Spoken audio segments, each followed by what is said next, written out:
आज আমরা যে স্থানে বসে আছি রাধা গোবিন্দের মন্দিরে ভগবান শ্রীকৃষ্ণের আবির্ভাব তিথি অনুসারে এই মহতি হরিবাস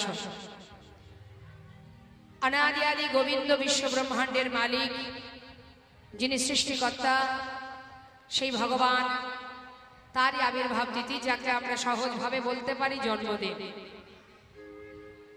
তা ভগবানের আবির্ভাব তিথি অর্থাৎ জন্মদিনে আমাদের সকলেরই উচিত তাকে নিয়ে আনন্দ করা,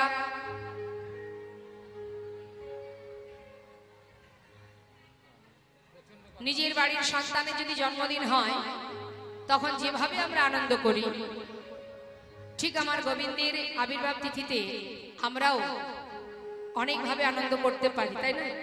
সুন্দর করে নিজের মন্দিরকে সাজাতে হবে, নিজের মনে যতটুকু চাইবে রন্ধন করে তার সেবা দেওয়া, তাকে নিয়ে আনন্দ করা।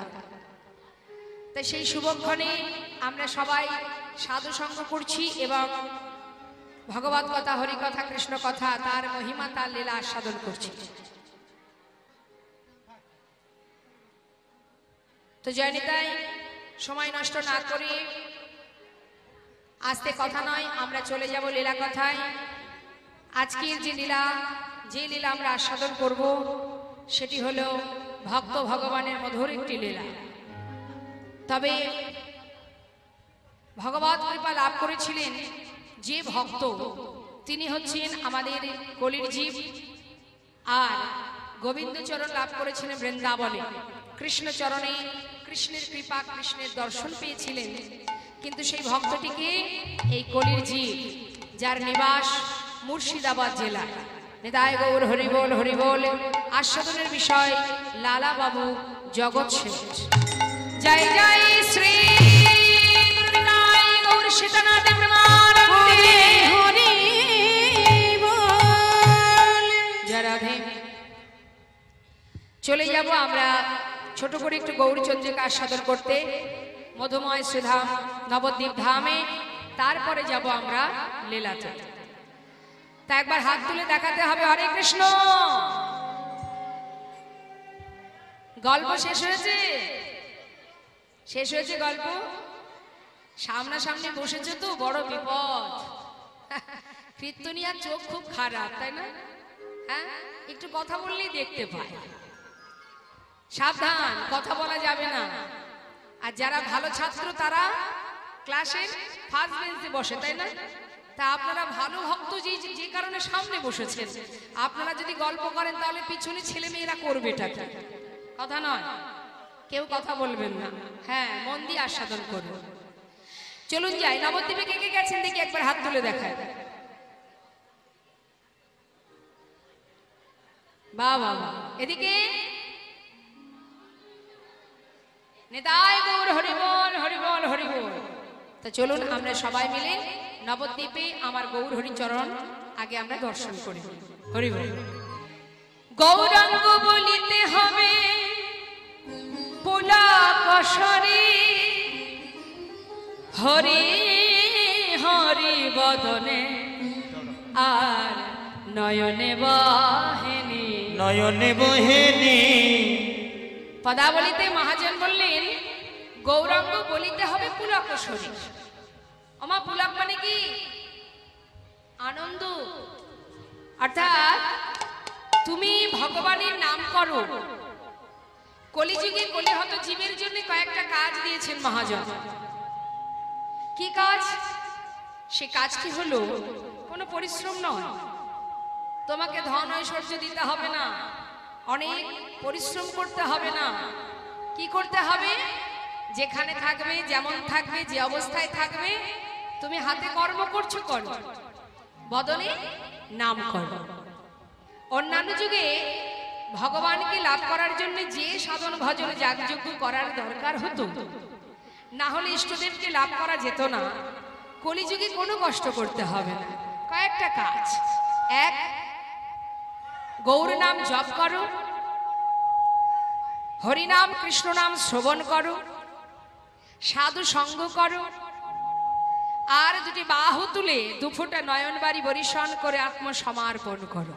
হরি বল। কত সহজ উপায়। কৃত্যে যদ্ধায়তে বিষ্ণু ত্রেতায় যজ্জতে মক্ষ দাপরে পরিচর্যাং কালো তদ্ধরি সংকীর্তন। শাস্ত্রে বৈষ্ণব মহাজন বললেন, ভগবানের নাম করার জন্য কলিযুগে কোনো স্থান কাল পাত্রেরও দরকার হয় না। যদি আমি মনে করি আমার অঙ্গে শুদ্ধ বসন নেই, আমি এই অবস্থায় ভগবানের নাম করতে পারবো না, ভুল। তাতে কোনো বাধা নেই। যখনই তুমি নাম স্মরণ করবে তখনই তোমার ভিতর বাহির পবিত্র হয়ে উঠবে। নিতাই গৌর হরি বল হরি বল। শাস্ত্রে বললেন, অপবিত্র পবিত্র বা সর্ববস্থাং গত পিবা যৎসারে পুণ্ডরীকাক্ষ সবাজ্য অভ্যন্তর সচি। অর্থাৎ তুমি পবিত্র থাকো, অপবিত্র থাকো, সূচি থাকো, অসুচি থাকো। আস্তে ও মা, আমার দিকে আমার দিকে সাউন্ডটা। দাদা ভাই পিছন দিকে একটু যান, ওখানে বসে থাকলে হবে না, বাইরের দিকে একটু ঘুরে দেখুন কার কোনো অসুবিধা হচ্ছে কিনা শুনতে। হ্যাঁ বুঝতে পারছি, ওখানে বসলে হবে না, যান একটু এদিক ওদিকে দেখুন, বাইরের দিকটা যান, গিয়ে দেখুন কি কি সমস্যা হচ্ছে, সবাই পরিষ্কার শুনতে পাচ্ছে কিনা, এটা তো আপনার কাজ। তা কি বলছে মা, তুমি সূচি থাকো অসুচি থাকো, পবিত্র থাকো অপবিত্র থাকো, তাতে কোনো অসুবিধা নেই। তুমি যখনই যেখানে থাকো তুমি শুধুমাত্র কলিজীবের শ্রেষ্ঠ ধন যে মহামন্ত্র, এটা তুমি অহরহ বদনে জপ করো। নামের একটা মহিমা আছে, যেভাবেই তুমি জপ করো না কেন, বদনে যদি তুমি নাম করতে থাকো, এমন একটা দিন আসবে যে সময় তুমি যদি কখনো ভুলে যাও, তোমার জিহ্বা কখনো ভুলবে না। তার একটা সাধারণ প্রমাণ বোঝাই মা, একটা দৃষ্টান্ত দিই। একজন ব্যক্তি, সে ছোটবেলা থেকে, ছোটবেলা বলা ভুল হবে, একটা বয়সকালে সে ব্যবসা করত। কি ব্যবসা? গ্রামে গ্রামে শাখা বিক্রি করতেন। তা শাখা বিক্রি করতেন কি করে? মাথায় করে নিয়ে ওই পাড়ায় পাড়ায় যেতেন, অলিতে গলিতে গ্রামে গ্রামে এ মাঠে ও মাঠে ছুটে বেড়াতেন। ওই শাখা আছে, শাখা নেবে গো, এই কথাটা তার বদনে ছিল। এখন বাবা, এটা আমাদের অভ্যাস, দেখুন অভ্যাসটা কত, তার কি মহিমা। ওই যে শাখা নেবে গো, শাখা নেবে গো করতে করতে তার 20 বছর 30 বছর পার হয়ে গেছে। এখন বৃদ্ধ বাবা সেই ব্যবসা কিন্তু ভোলেনি, সে আজও বৃদ্ধ হয়েছে, কিন্তু সেই শাখা নিয়ে পাড়ায় পাড়ায় ঘুরছে। আর তার মুখে একটাই কথা, শাখা আছে শাখা নেবে গো। বলতে বলতে যখন গ্রাম ছেড়ে মাঠের মধ্যে ঢুকেছে, সেখানে গিয়েও কিন্তু তার বদলে সে তার মুখে বলে যাচ্ছে। এমন সময় এক ব্যক্তি সেই রাস্তা দিয়ে আসতে আসতে সেই বয়স্ক বাবাকে বলছে, এই যে ও দাদু, তুমি যে এই রাস্তায় এই ফাঁকা মাঠের মধ্যে শাখা নেবে গো শাখা নেবে গো চিৎকার করছো, এখানে তো কোনো জনবসতি নেই, এখানে কে তোমার শাখা নেবে? এখানে বলার কি দরকার, তুমি গ্রামের মধ্যে যাও। তখন সেই ব্যক্তি বললেন, সেই বৃদ্ধ বাবা বলে উঠলেন, তবে শোনো বাবা, বহু বছর ধরে শাখা বিক্রি করি আমি, বিক্রি করতে করতে আমার বলতে বলতে এমন অভ্যাস হয়ে গেছে, আমি পথে চলেছি সেই কথাই বলতে বলতে আমার লক্ষ্য নেই এটা ফাঁকা মাঠ নাকি এটা কোনো গ্রাম নাকি জনবহুল স্থান। কারণ আমি তো বলছি না, আমার জিহ্বা বলে যাচ্ছে, সে কোনো জায়গা কোনো স্থান কাল দেখছে না। তাই মা, অভ্যাসের এমনই গুণ, আপনি যেটা সদা সর্বদাই ভাববেন, যেটা চিন্তা করবেন, প্রতিনিয়ত যেটা আপনি করবেন, দেখবেন আপনি ভুলে গেলেও আপনার বদনের জিহ্বা সে ভুলবে না। অহরহ সেই নাম আপনি করবেন, যে চিন্তা করবেন সেটাই হবে। আপনি যদি দুশ্চিন্তা করেন তাহলে সেই চিন্তা আপনাকে চেপে ধরবে, আপনি যদি ভগবত চিন্তা করেন অহরহ তারই চিন্তা আপনার হবে। তাই সঠিক পথে আমাদের যেতে হবে, কারণ এই জন্যই বলা সঠিক পথে কেন যেতে হবে, আমরা যা কিছু করছি সবই ভুল বাবা, সবই ভুল করছি আমরা।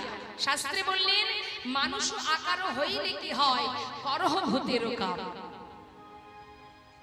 আমরা যা কিছু করছি সংসার জীবনে, এই সংসারের কর্মের মধ্যে দিয়ে মনটাকে এমন করে ডুবিয়ে দিয়েছি আমরা, আমাদের আসল কোনটি আর নকল কোনটি সেই জ্ঞানটুকু শূন্য হয়ে গেছে। কে আমার আর আমি কার কোনটি নিত্য কোনটি অনিত্য, কোনটি সার কোনটি অসার, সেই হিতাহিত জ্ঞান আমাদের আর নেই। আমরা সদা সর্বদাই মোহ মায়ার মধ্যে ডুবে আছি, ভাবছি ওটা আমার, এটা আমার, সেটা আমার। কিছুই তোমার নয়, কিছুই তোমার নয়। তোমার যদি এখনই এই দেহ থেকে প্রাণ পাখি চলে যায়, তাহলে তোমার বলতে আর এই জগতে কিছুই থাকবে না। তবে তুমি যে সম্পদের মালিক হয়ে আজ বসে আছো, তুমি চলে যাওয়া মাত্রই সেই আসন কিন্তু খালি থাকবে না বাবা, পরবর্তী ব্যক্তি সেই আসনে গিয়ে বসবে। তাহলে তোমার নিজের বলতে কি আছে? নিজের বলতে তোমার সম্পদ একটাই, সেটি হলো এই যে কলিযুগের শ্রেষ্ঠ ধন, কলিহত জীবের মূল্যবান ধন, ভগবান কৃষ্ণের আমার নদিয়ার চাঁদ গৌর হরির দেওয়া মধুমাখা হরিনাম। কৃষ্ণ নাম, নাম ছাড়া আর কিছু নাই আমাদের। নাম ছাড়া উদ্ধারের পথ নেই, নাম ছাড়া আমাদের সঠিক আলোর পথ কেউ দেখাতে পারবে না। এই মোহ মায়ার মধ্যে ডুবে থেকে আমরা যদি আমাদের নিজের কর্মটুকু ভুলে না যাই, তবেই কিন্তু মাগো আমাদেরকে কেউ ধরে রাখতে পারবে না। নিজের কর্ম ভুলে গেলে হবে। যেটা করছি সংসারে, এটা আমার কর্ম নয়, এটা আমার কর্ম নয়, কিন্তু এটা দায়িত্ব কর্তব্য পালন করা হচ্ছে।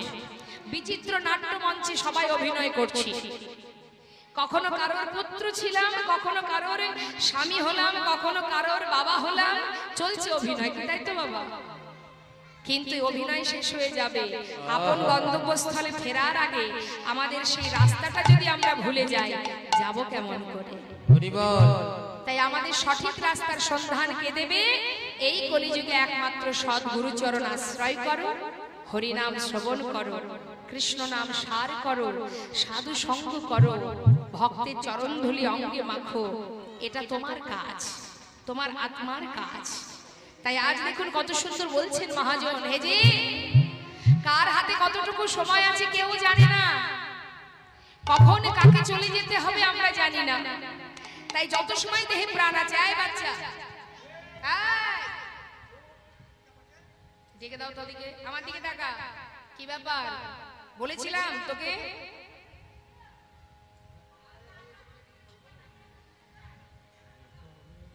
তাই দেখুন আজ বৈষ্ণব মহাজন বললেন, এই কলিযুগে তোমরা যে কর্মই করো না কেন, বৃন্দাবনের রাধা রানী তিনিও সংসারের মধ্যে কর্ম করতেন, সংসারে রন্ধন করতেন, কর্ম করতেন, বাবা সবই করতেন। বলুন তো তার মনটা কোথায় থাকতো মা? কৃষ্ণের কাছে। ঠিক তুমিও সংসার করো, দায়িত্ব কর্ম করো, সবকিছু করো, অর্থ উপার্জন করো, ছেলে মেয়ের জন্য ভবিষ্যৎ তৈরি করো, কোনো দুঃখ নেই, কিন্তু তুমি তোমার আপন জনকে ভুলে যেও না। এরা তোমার আপন নয়, দুদিনের জন্য, যতদিন তোমার সামর্থ্য থাকবে, ক্ষমতা থাকবে। যেদিন ক্ষমতা ফুরিয়ে যাবে, যারা তোমার আপন ছিল তারা সবাই পর হয়ে যাবে।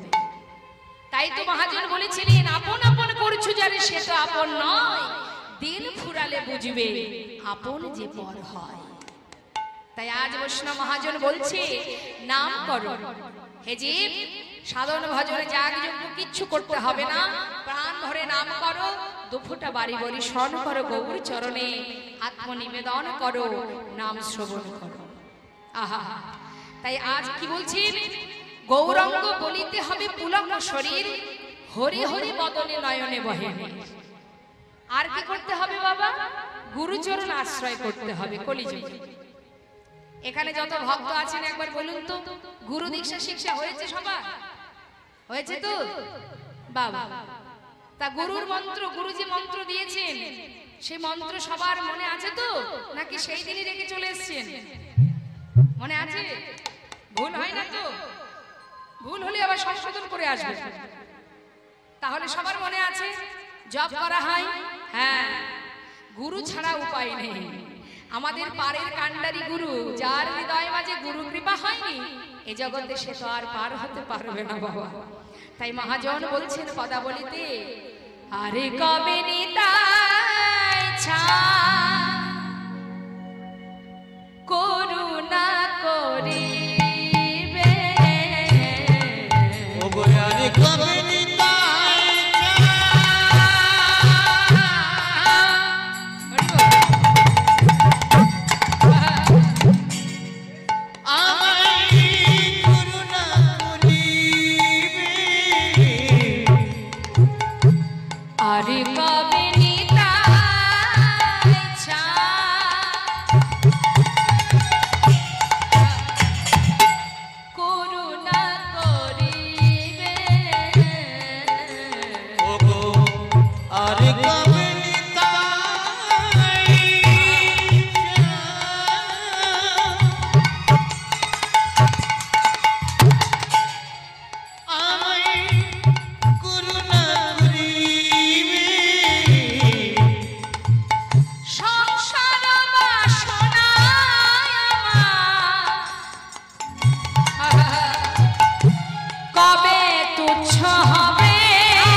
মহাজন ভগবানের কাছে মানে গৌর হরির কাছে বলছেন, হে প্রভু, কবে আমার নিতাই চাঁদের কৃপা হবে, কবে বিষয় ছেড়ে আমি বৃন্দাবনে যাব। এটা কার বলা? একজন শুদ্ধ বৈষ্ণব ভক্তের মনের বাসনা। হরি বল। এ কথা কি আমরা বলতে পারি? আমরা কি বলতে পারি দয়াল নিতাই চাঁদের কাছে যে হে নিতাই চাঁদ, তুমি আমায় কৃপা করো, বিষয় ছেড়ে যেন বৃন্দাবনে চলে যেতে? আমরা বলবো না বাবা। কেন বলুন তো? আমরা বিষয়কে বড় ভালোবাসি, তাই তো? এখানে যত ভক্ত আছেন আপনারা বলুন, ভগবানকে বেশি ভালোবাসেন না সংসারকে বেশি ভালোবাসেন? ভগবানকে ভালোবাসেন, ঠিক বলছেন তো? সত্যি বলছেন? আচ্ছা তাহলে ভগবানকে, বাবা আপনারা ভগবানকে না বিষয়কে? ভগবানকে ভালোবাসেন। তাহলে ভগবানকে যদি ভালোবাসবেন, এই কীর্তনের পরে কিন্তু আর বাড়ি যেতে পারবেন না, ঠিক আছে? আর কিন্তু বাড়ি যাওয়া হবে না। যাবেন না তো? মনে মনে ভাবছেন কীর্তন আগে শেষ হোক তারপর যাচ্ছি।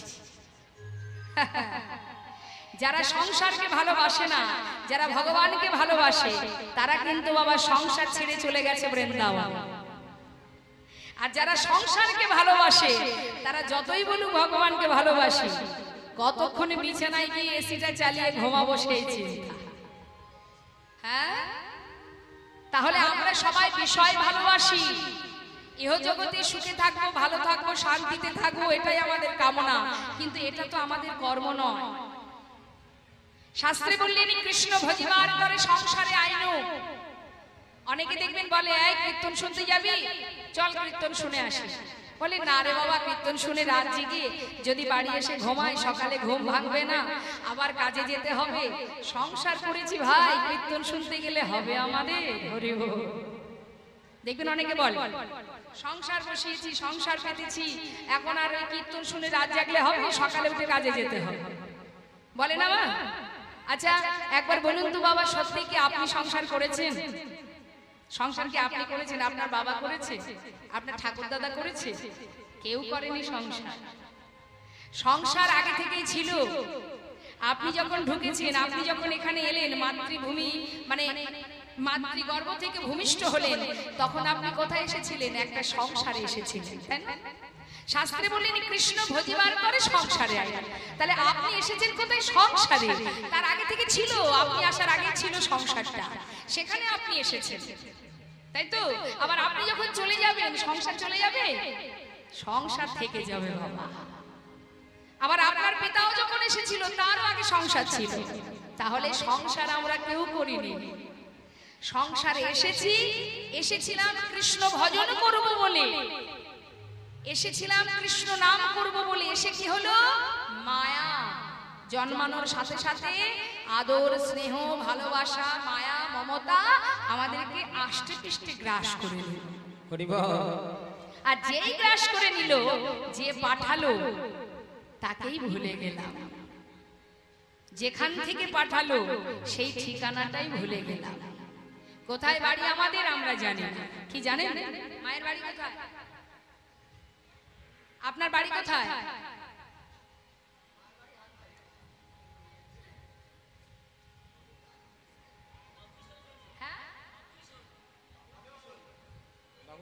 বাবুইশোর।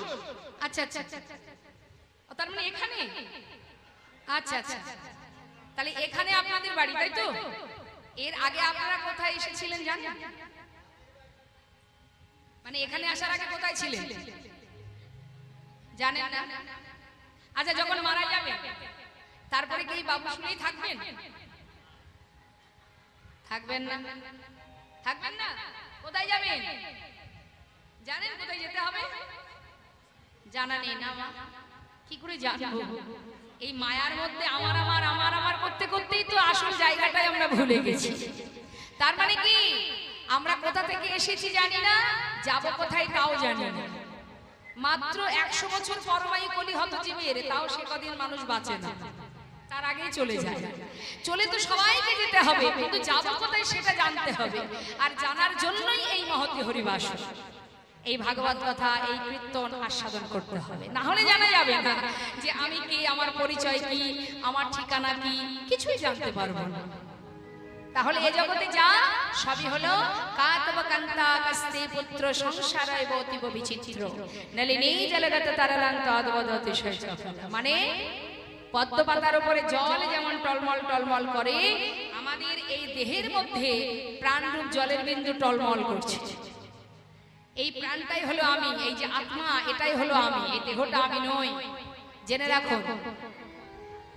তাই দেহ ছেড়ে যেদিন প্রাণ পাখি চলে যাবে, অর্থাৎ হৃদয় পদ্মের পাতা থেকে যখন জলের বিন্দু পড়ে যায় তার উপরে কোনো দাগ দেখা যায় জলের? হরি বল।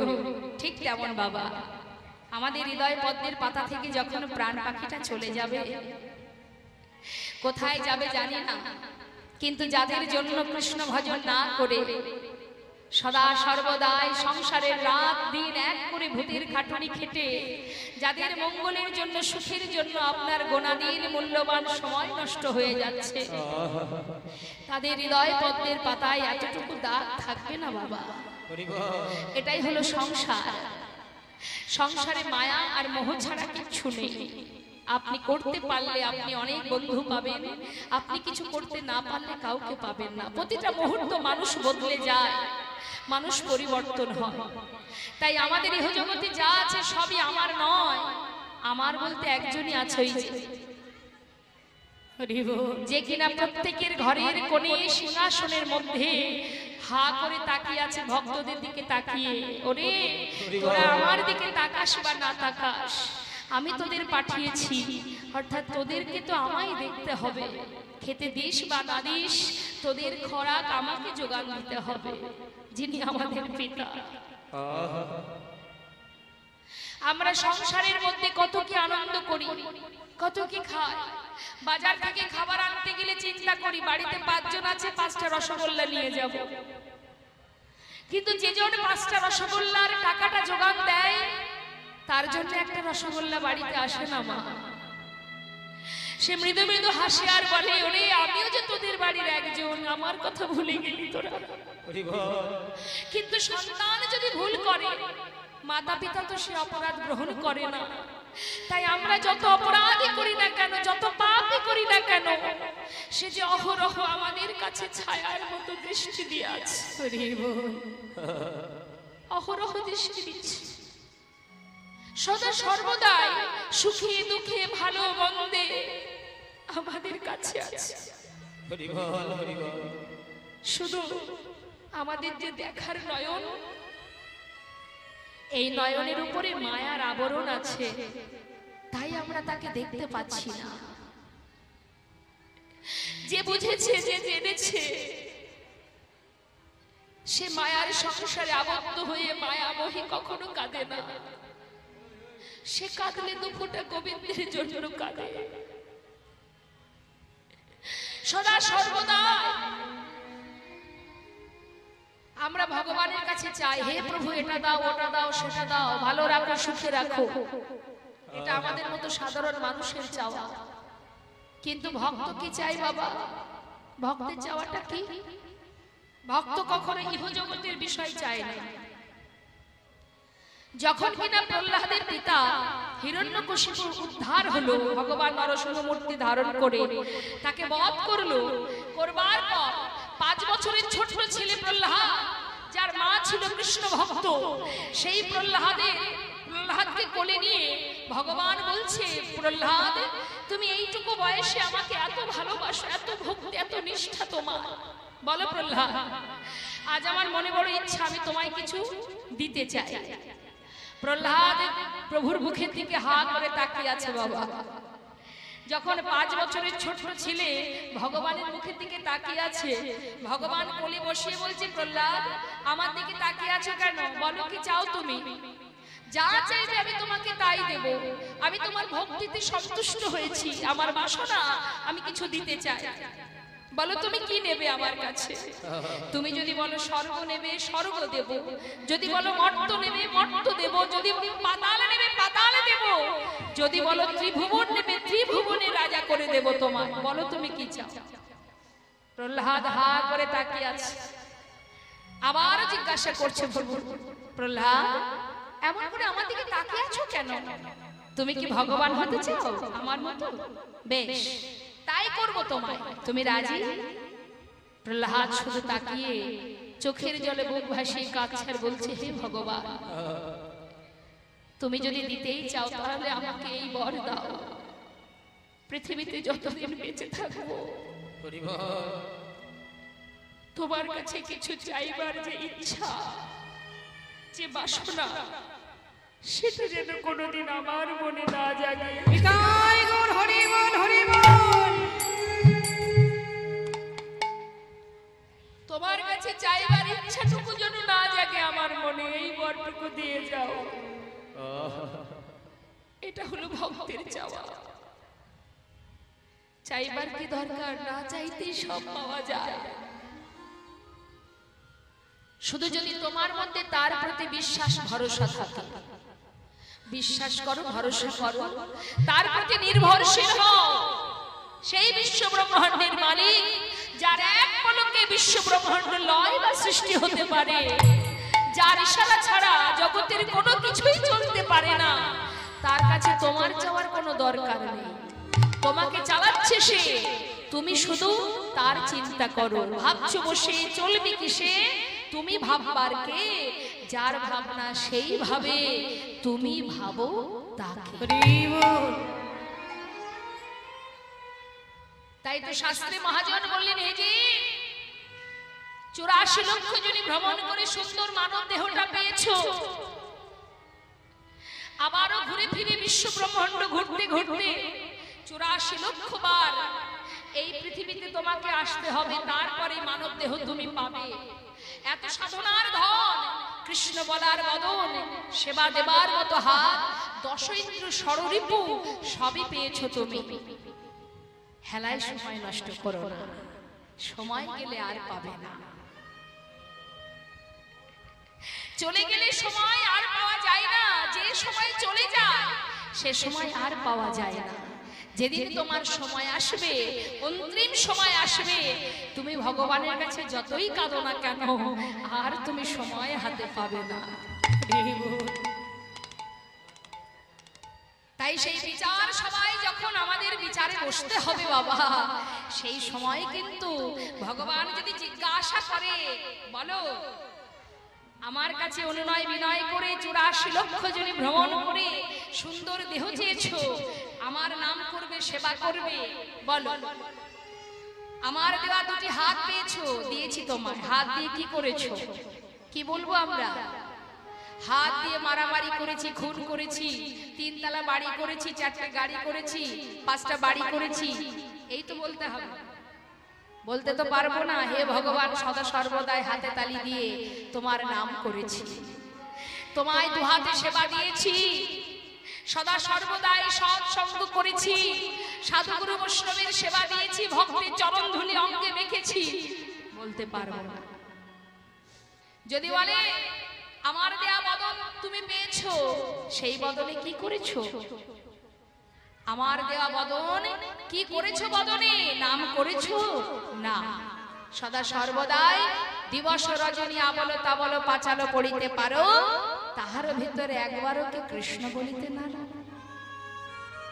আন কথা, কু কথা, পরনিন্দা, পরচর্চা, পরসমালোচনা, এই করতে করতে আমাদের আইনবী পশ্চিম দিকে ঢলে পড়তে শুরু হলো, কিন্তু আমাদের এখনো চেতনা হলো না বাবা। হরি বল, হরি বল। সময় এখনো আছে।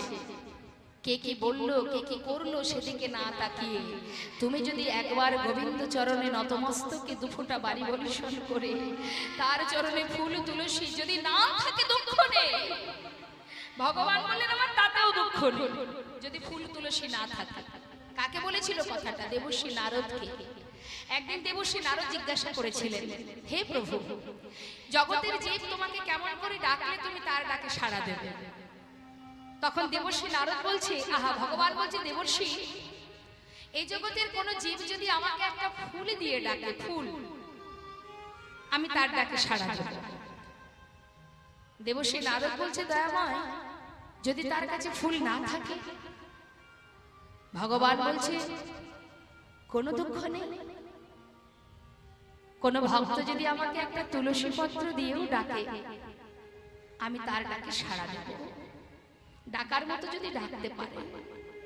তার একটি ডাক সারা জীবন নয়, একটা ডাকই যদি আমার কর্ণে পৌঁছায়, আচ্ছা প্রভু, যদি তার কাছে তুলসী পাতা না থাকে, ভগবান বললেন যদি এক গণ্ডূষ গঙ্গা জল দিয়ে আমাকে ডাকে আমি সাড়া দেব।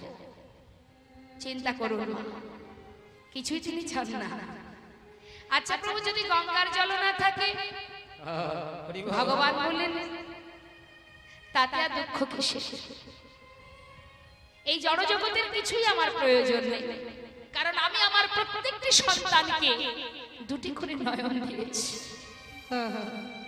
একটাই দিয়েছি গঙ্গা, একটাই দিয়েছি যমুনা।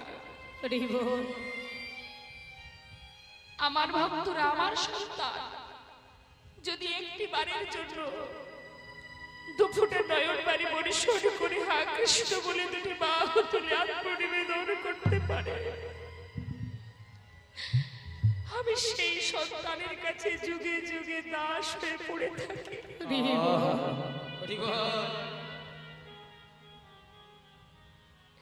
আমি কিছুই চাই না। ভক্ত আমার মাতা, ভক্ত আমার পিতা, ভক্তই আমার গুরু। ভক্ত দিলে খায়, না দিলে উপবাস যায়। ভক্তের হাতে প্রেমের নুড়ি, ভক্ত আমাকে যেভাবে ঘোরায় আমি সেইভাবে ঘুরি। তাই গৌর হরি বল, হরি বল। আজ এই মন্দির কমিটির সমস্ত গ্রামবাসী ভক্ত যারা আছেন, কত কষ্ট করে গ্রামে গ্রামে কিঞ্চিত কিঞ্চিত করে ভিক্ষা করে সকলের দ্বারে দ্বারে ভিক্ষা করেছে। আপনারাও দিয়েছেন, না দিলে আজকের এই মহতি হরিবাসর হতো না। অন্তর থেকে দিয়েছেন, ভালোবেসে দিয়েছেন, সেই জন্যই আজ আমার গোবিন্দ সেবা চলছে, ভক্ত সেবা চলছে।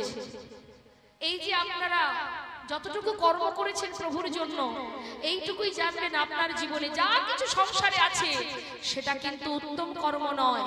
যেখানে এইখানে থেকে নিজের জন্য অর্থাৎ নিজের পিতার জন্য যে কর্মটা আপনি করেছেন, এটাই কিন্তু উত্তম কর্ম, শ্রেষ্ঠ কর্ম। দান করেছেন ভগবানের সেবার তরে দান, ভগবান চরণে দান, শ্রেষ্ঠ দান, উত্তম দান। আপনাদের দানেই আজকে গোবিন্দ সেবা চলছে, আবার আগামী কালও চলবে। মহামন্ত্র হবে এখানে। এবং সেই সঙ্গে যে বাবার সঙ্গে আমার পরিচয় হলো, এখানে আমার গুরুমা এসেছেন।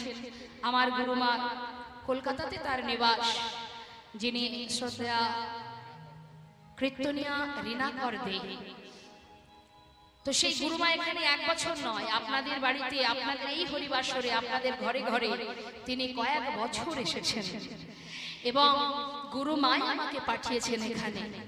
তাই সত্যি ভালো লাগছে যে একটা ছোট্ট গ্রামের মধ্যে সবাই মিলে এত সুন্দর একটা হরিবাসরের আয়োজন করেছেন আপনারা। আমি চাই, ভগবানের কাছে প্রার্থনা করি আপনাদের কৃষ্ণ ভক্তি হোক, আপনারা গোবিন্দ চরণ সার করুন এবং এইভাবে হাজার কর্মের মধ্যে দিয়ে একটু একটু করে গোবিন্দ সেবার জন্য যদি গুছিয়ে রাখতে পারেন, বছরের শেষে ভগবানের সেবায় দেবেন। আপনাদের এই হরিবাসরকে কেউ আটকাতে পারবে না, এটা আপনাদেরই করতে হবে, কারণ আপনারা অমৃতের সন্তান। তাই অমৃত সন্তান হয়ে তার সেবার জন্য আপনারা দেবেন। আজও এই মন্দির কমিটি, আমার বাবা আছেন এখানে, প্রভুজি আছেন, আপনাদের কাছে ভিক্ষার ঝুলি নিয়ে যাবে। আপনারা কিন্তু সকলেই মুক্ত হস্তে দান করবেন, কেউ যেন। আর তাছাড়া আর একটা কথা, যেহেতু আমার গোবিন্দের আবির্ভাব তিথি, সেই তিথি অনুসারে যাতে গোবিন্দ সেবায় লাগে, তবে সাবধান, পিছনে যেন কিছু চেয়ে বসবেন না। আমরা তো বাবা উদ্দেশ্য ছাড়া কিছু দিতে পারি না, সব জায়গায় চিন্তা করি এটা দিলে বিনিময়ে কি পাবো, সে চিন্তাটা আগে হয় আমাদের।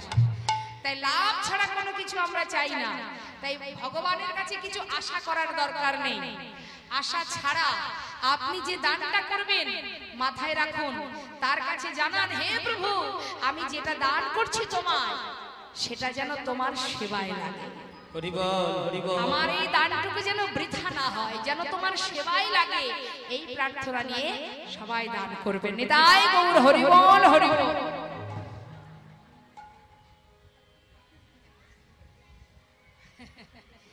আচ্ছা, বুঝতে পেরেছি, ঠিক আছে, ঠিক আছে। তাই আমরা বললাম সকলে দান করবেন। আর এই যে দান শ্রেষ্ঠ দান, ভগবান নিজেও সকলের কাছে দান চেয়েছিলেন। আস্তে কথা নয় মা, তাই আমরা দান করব কি? শ্রেষ্ঠ দান কি? নিজেকে সমর্পণ করো, ভগবানের চরণে নিজেকে সমর্পণ করো। সবাই মিলে দুটি বাহু তুলে একবার মহামন্ত্র আমরা জপ করব। দেখি হাত তুলুন, প্রত্যেকে তুলুন, সবাই হাত তুলবেন কিন্তু। বাবা, হাতে তালি দিয়ে একবার মহামন্ত্র জপ করবো আমরা। বেশ জোরে জোরে গাইবো কিন্তু, যার কণ্ঠে যতটুকু সুর আছে একেবারে প্রাণ ভরে উচ্চস্বরে। হরে কৃষ্ণ হরে কৃষ্ণ। হাতগুলো কোথায় গেল? তুলুন তুলুন। কৃষ্ণ কৃষ্ণ হরে হরে, হরে রাম হরে রাম, রাম রাম হরে হরে। বলুন হরে কৃষ্ণ, জোরে জোরে।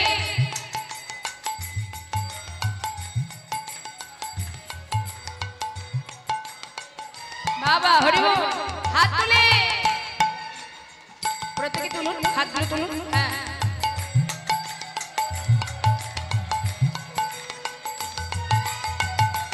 হরে কৃষ্ণ হরে কৃষ্ণ, কৃষ্ণ কৃষ্ণ হরে হরে, হরে রাম হরে রাম, রাম রাম হরে হরে, হরে কৃষ্ণ।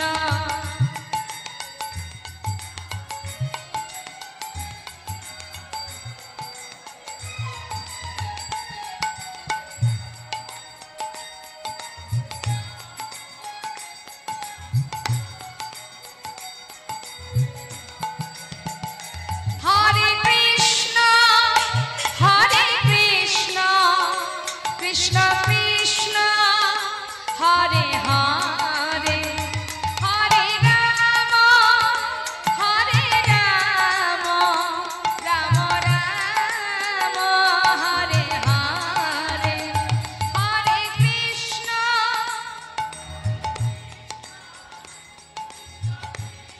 বাবা হরে বল।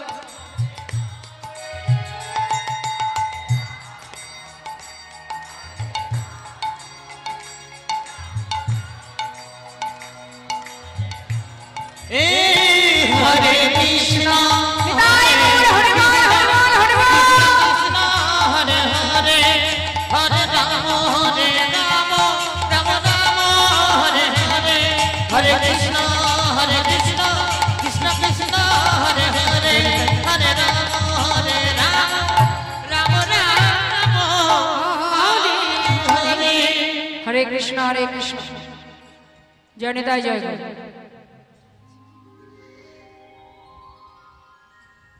তো আমরা বৈষ্ণব মহাজন বললেন, যে মহাজন এই পদাবলী লিখেছেন তার কথা আমরা একবার শুনবো। শাস্ত্রে কি বললেন? রূপ